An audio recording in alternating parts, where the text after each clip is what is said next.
Tiga sebab kenapa kita sampai boleh tertinggal anak dalam kereta. Yang pertama, sebab terlampau stres.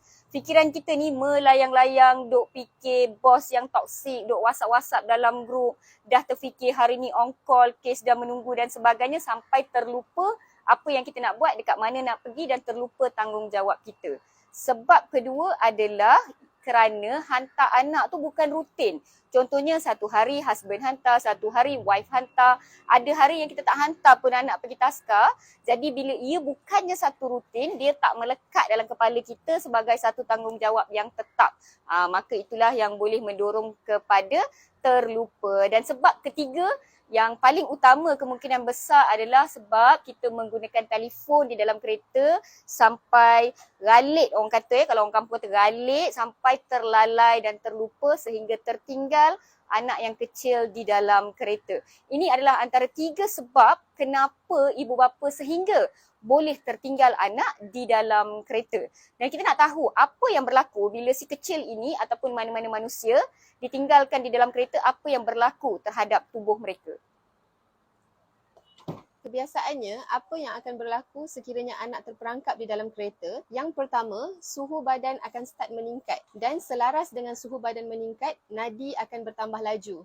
Yang bermaksud you punya heartbeat akan start jadi laju. Dan yang kedua, you akan bernafas tercungap-cungap sebab you perlukan oksigen. Bila you terperangkap dalam tempat yang tertutup, the oxygen level akan start to drop, akan menurun. Jadi you akan bernafas tercungap-cungap untuk mendapatkan lebih oksigen. So the oksigen yang kita dapat ni, dia akan supply pada organ-organ penting dalam tubuh kita, iaitu otak dan juga jantung. Tapi sekiranya keadaan ini terlalu lama berlaku, oksigen tidak dapat sampai kepada bahagian otak dan jantung, maka bila akhir endpoint dia, you punya brain akan start to shut down bila tak ada oxygen supply. Okay, sebab itu berlakulah kematian dalam kalangan kanak-kanak yang terperangkap dalam kereta semakin meningkat, yang kita tahulah buat masa ni. Jadi saya nak kongsikan 5 tips untuk mengelakkan tertinggal anak di dalam kereta. Yang pertama, anda boleh letak di dalam car seat di bahagian yang bertentangan di bahagian pemandu. Maksudnya mandu sebelah kanan, you letak anak you dekat sebelah kiri tempat belakang. So at least bila you nak keluar tu, you akan turn dan nampak anak you ada dekat situ. Yang kedua,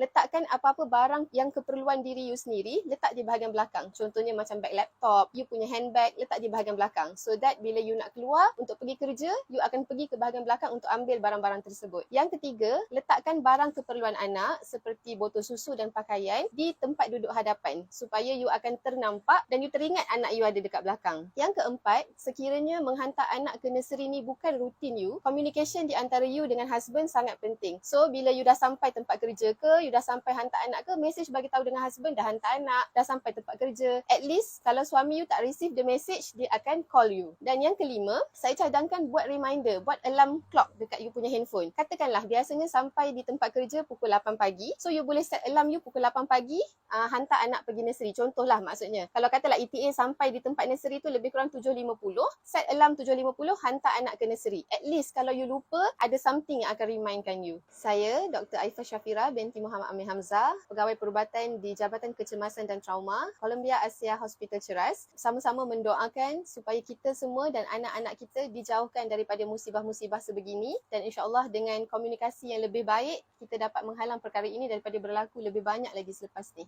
Video berbentuk pendidikan kesihatan ini dibawakan khas untuk anda melalui rancangan Sakit Apa Hari Ini Season 3 oleh Columbia Asia Hospital Ceras.